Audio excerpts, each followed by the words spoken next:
भगवान ऐसी व्यवस्था करके रखते हैं। छोड़कर गए ना हनुमान जी को, आप रहना यहां। भगवान ने देखा बड़ा घोर कलिकाल आएगा,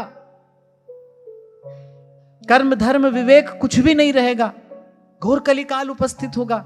साधु संत भजन कैसे करेंगे?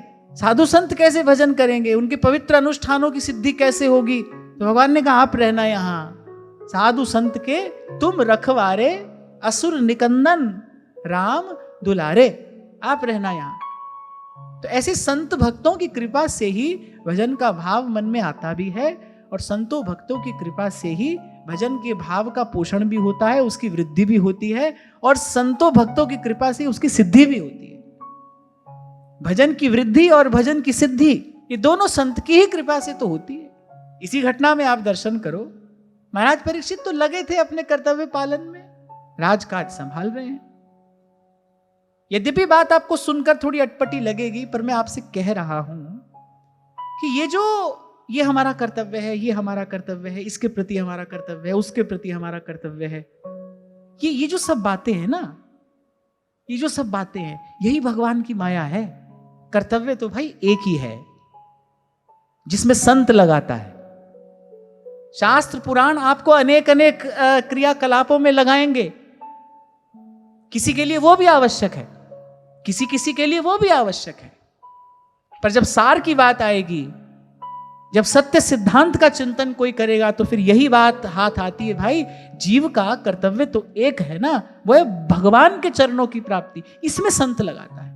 अब देखो महाराज परीक्षित अपने राज कार्य में लगे हैं, और बड़ी निष्ठा से, बड़ी पवित्रता से, धर्म की सीमा में रहकर, मर्यादा की रक्षा करते हुए अपनी प्रजा का पालन कर रहे हैं। सारी पृथ्वी एक छत्र सम्राट है, पर आप देखो एक संत की फटकार ने, यहां भी देखो कार्य कौन कर रहा है, संत का शब्द ही तो कर रहा है। ये तो कहने को श्राप है, श्राप नहीं है। महाराज परीक्षित ने स्वयं ही कहा, आगे कहेंगे, बोले अरे श्राप के रूप में ही भगवान ने मुझ पर कृपा की है, मैं तो उलझा था वहीं पर, और जाने कभी निकलता कि नहीं। संत के एक शब्द ने बोले सारा जंजाल छुड़ा दिया, निकाल लिया हमको वहां से, भगवान के सन्मुख कर दिया, पीठ देकर अपनी सारी संपत्ति समृद्धि को, अपने वैभव को, सबको पीठ देकर महाराज परीक्षित भगवान की ओर मुख करके गंगा किनारे आकर बैठ गए। इसी किसने किया ये कार्य? संत के शब्द ने किया है। तो ये जो जगह जगह जो ये मति उलझी है, इससे निकालने वाला कौन है? अंधकार वहां गुरु मंत्र उजारा, गुरु के संग सगल निस्तार। इसीलिए इन सब बातों का विचार करके मैं आपसे बार बार कहता हूं, इस सारे अस्तित्व में सबसे बड़ी अगर कोई शक्ति है तो वो शब्द की शक्ति है, संत का शब्द, गुरु का शब्द, जो किसी भी प्रकार नहीं हो सकता, किसी भी प्रकार नहीं हो सकता, वो संत के शब्द से होता है।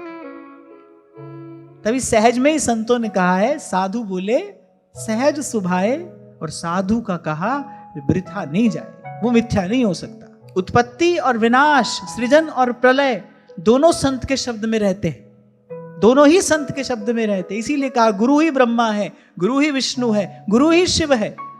वो सृजन भी करता है, वो पोषण भी करता है, और जिसे नष्ट कर देना चाहिए उसे वो नष्ट भी करता है, उसका शब्द ही कार्य करता है। ये इतना महत् कार्य हुआ कैसे? शब्द से हुआ।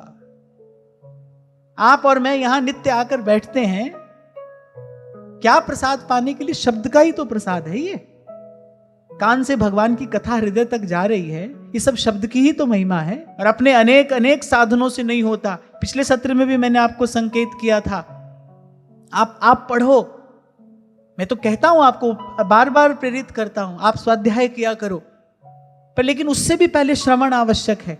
आप स्वयं उठाकर कोई ग्रंथ पढ़ेंगे, पता नहीं कितनी बात आप ग्रहण करेंगे और कैसे ग्रहण करेंगे।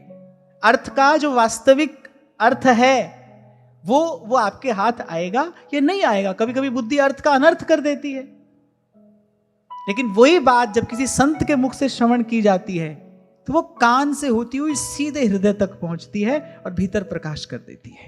तो बस महाराज परीक्षित के उस पवित्र भाव को देखकर सब संत, सब ऋषि आ गए, और इस सारी व्यवस्था में दर्शन किसका हो रहा है? भगवान की कृपा का। वो कह रहे भाई एक पग कोई मेरी तरफ चलेगा, मैं दौड़ कर आऊंगा उसकी तरफ, उसकी सारी व्यवस्था करूंगा।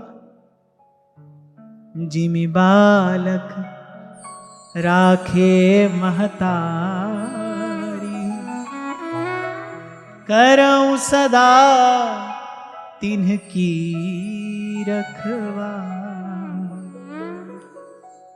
इसलिए कम से कम भजन करने वाले को तो इस बात की चिंता कभी ना हो कि भाई हमारा निर्वाह कैसे होगा। अरे जब कोई भजन का संकल्प करता है ना, जब कोई केवल भजन का भाव ही अपने हृदय में धरता है, भगवान तो उसी क्षण से उसको संभाल लेते हैं।